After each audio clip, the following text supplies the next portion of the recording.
एक था मछुआरा, नाम था भीमा। भीमा एक अच्छा ईमानदार मछुआरा था। वो और उसकी बीवी एक नदी के पास के एक छोटी सी झोपड़ी में रहते थे।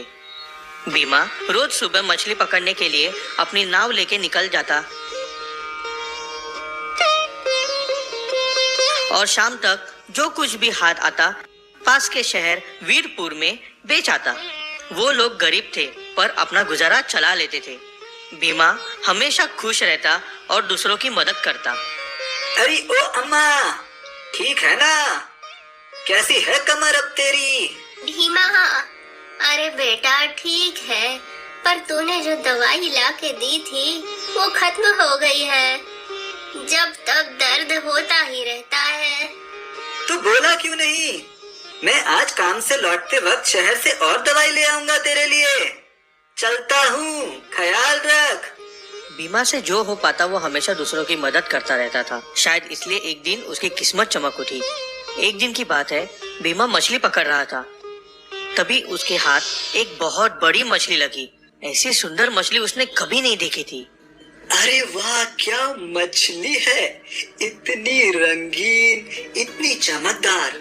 इसका तो अच्छा पैसा मिलेगा। नहीं, मुझे मत बेचो। मैं कोई साधारण मछली नहीं हूँ, मैं मछलियों की रानी हूँ। मैं तुमको पैसे दे दूंगी, मुझे छोड़ दो। मछली बोली, चमत्कार, मछलियों की रानी। ओह, मुझे माफ करना देवी। मैं भीमा मछुआरा हूँ। अपना घर चलाने के लिए मछलियाँ पकड़ता हूँ, लेकिन मैं मछली की रानी को नहीं पकड़ सकता। मैं अभी तुम्हें छोड़ देता हूँ। मुझे कुछ नहीं चाहिए, सब है मेरे पास। शुक्रिया। तुम अच्छे इंसान लगते हो। तुमने मुझे जाने दिया, मेरी जान बचाई। अगर जिंदगी में कभी कुछ मदद चाहिए हो तो मुझे याद करना, मैं जरूर तुम्हारी मदद करूंगी। खुश रहो। खुश रहो मछली रानी। अचंभित भीमा घर की तरफ जा रहा था। घर पे उसकी बीवी उसका इंतजार कर रही थी। अरे वाह मीना, आज तो बड़ी सुंदर लग रही हो तुम। हाँ, मैंने ना नई साड़ी खरीदी।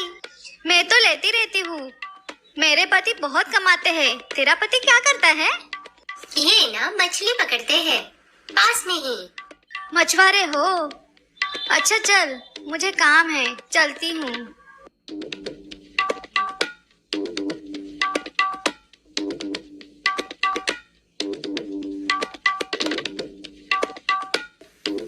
तभी भीमा घर पे पहुंचता है और अपनी बीवी को पूरा किस्सा सुनाता है।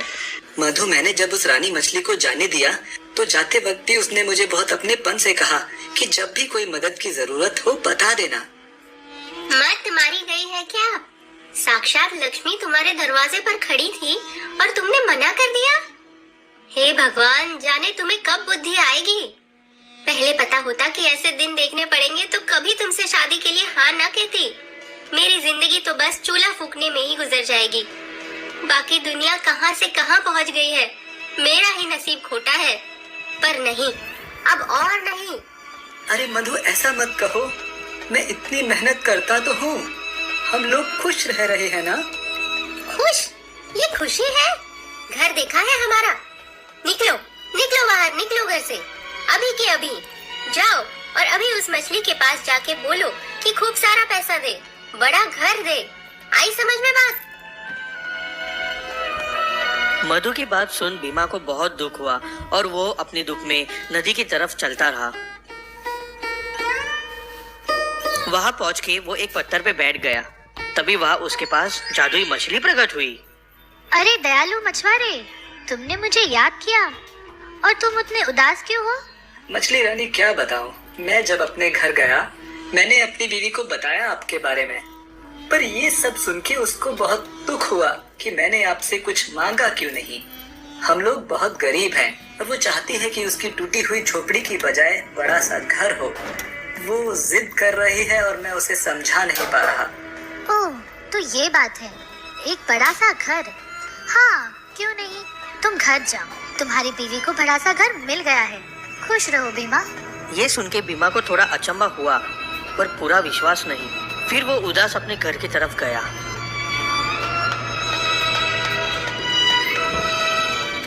अरे मैं गलती से कहीं और आ गया हूँ। यहाँ तो मेरा घर हुआ करता था। फिर उसे घर में से अपनी बीवी की आवाज आई। आ जाओ, तुम्हारा ही घर है, आ जाओ। सुनो, चमत्कार हो गया। मेरी आंखों के आगे आगे हमारी झोपड़ी बदल के एक सुंदर सी हवेली बन गई। देखो, मैंने कहा था ना, वो मछली से कुछ मांगना चाहिए था। अरे वाह मधु, चलो अब तो तुम खुश हो ना? तुम खुश हो कि नहीं? अच्छा, तुम तो उस टूटी फूटी झोपड़ी में भी खुश थे। मेरी वजह से ये घर मिला है, वरना जिंदगी भर झोपड़ी में ही रहते। नए घर में मछुआरे की बीवी को कुछ दिन अच्छा लगा, पर जल्दी ही वो असंतुष्ट हो गई। अरे भीमा, हम तो बहुत सस्ते में कट गए। हमको जादू की मछली से और कुछ अच्छा मांगना चाहिए। हम तो अभी भी बहुत गरीब हैं। मैं समझ गई, मुझे एक बड़ा सा महल चाहिए और पूरे शहर पे राज चाहिए। मैं रानी बनूंगी, तभी मुझे खुशी मिलेगी। हाँ, तुम एक काम करो, अभी जाओ उस मछली के पास और बोलो उसे मुझे महल चाहिए, राजपाट चाहिए। तब तक घर मत आना। बीमा को ये सुनकर बहुत दुख हुआ, पर उदास बीमा फिर से नदी के पास जाके बैठ गया और मछली रानी को याद करते ही वो प्रकट हो गई। भीमा, तुम फिर उदास हो? क्या हुआ? तुम्हारी बीवी को ये घर पसंद नहीं? ठीक समझा मछली रानी, वो अभी भी दुखी है। उसकी जिद है कि उसको एक महल चाहिए, राजपाट चाहिए, शहर की रानी बनना चाहती है। भीमा, तुमने मेरी जान बख्शी है। तुम दुखी रहो तो मुझे भी अच्छा नहीं लगेगा। चलो, तुम्हारी बीवी की ये इच्छा भी पूरी कर देते हैं। घर जाओ, तुम्हारे घर की जगह एक आलीशान महल है और तुम्हारी बीवी अब पूरे शहर की रानी है। मछली की बात सुन बीमा घर लौट गया और वहाँ एक विशाल महल को देख के वो समझ गया कि ये उसका ही घर है। वो अंदर गया तो वहाँ बहुत सारे लोग थे। रानी आराम कर रही थी, लोग सेवा कर रहे थे। बीमा को देख के रानी ने इशारा किया। आ गए तुम? देखा मेरा कमाल? ये है मेरा शानदार महल और इतने सारे नौकर चाकर दिन रात सेवा करते हैं। है ना कमाल की मछली? अब हमें कभी किसी चीज की कमी नहीं होगी। रानी कुछ दिन खुश रही, पर फिर एक रोज बीमा के पास आई। भीमा, आज हम बहुत गुस्से में हैं। हमारे पड़ोस के शहर के राजा हमसे ज्यादा ताकतवर है। उसके पास हमसे बड़ी सेना है और ये हम नहीं देख सकते। हम सबसे बड़ी महारानी बनना चाहते हैं। पूरे देश में नहीं, पूरी दुनिया पे हमारा राज होगा। अब हम छोटा नहीं सोच सकते, हमको पूरी दुनिया पे राज करना है। सबसे बड़ा महल चाहिए, सबसे ज्यादा धन, सबसे बड़ी और ताकतवर सेना चाहिए। सब लोग हमारे नीचे होंगे। इससे कम हमारी शान के खिलाफ है। रानी मधुमती पूरी दुनिया पे राज करेगी। जाओ, अभी जाओ और उस मछली को हुक्म करो कि वो हमको ये सब दे। ऐसा कहकर मधु ने, मतलब रानी मधुमती ने बीमा को महल से बाहर जाने का आदेश दिया। बीमा हर बार की तरह अपना उदास चेहरा लेके नदी पे बैठ गया। मछली को याद करते ही मछली रानी प्रकट हुई। अरे भीमा, 4 दिन में फिर वापस, फिर उदास? कहो क्या बात है? तंग आ गया हूँ मछली रानी। मेरी बीवी को सब कुछ मिला, उसको फिर भी खुशी नहीं है। नौकरानी से महारानी हो गई है, पर शोहरत के साथ घमंड भी बढ़ गया है। मैं पहले कम परेशान था, अब शायद ज्यादा हूँ। मुझे ये सब शोहरत नहीं चाहिए। ठीक कहा भीमा, सच्ची खुशी चीजों में नहीं होती है। खुश रहने के लिए सिर्फ पैसा जरूरी नहीं है, खुशी अंदर से मिलती है। चलो, अब जैसा तुमने कहा, मैं सब वापस ले लेती हूँ। पहले जैसा ही बना देती हूँ। अब तुम्हारी बीवी वापस अपने झोपड़े में ही है। चलो भीमा, कभी खुशी में भी याद कर लेना। धन्यवाद जादुई मछली। और फिर बीमा वापस अपने घर की तरफ चल पड़ा। वो घर अब फिर से वही टूटी झोपड़ी बन चुकी थी। बीमा अपनी बीवी को जाके बोला, अरे मधु, मछली नाराज हो गई। उसने सब वापस छीन लिया और मुझे भगा दिया। ओह, मैं समझ गई। लेकिन भीमा, सच बताओ तो मुझे भी अमीरी में कोई बेहतर खुशी नहीं मिली।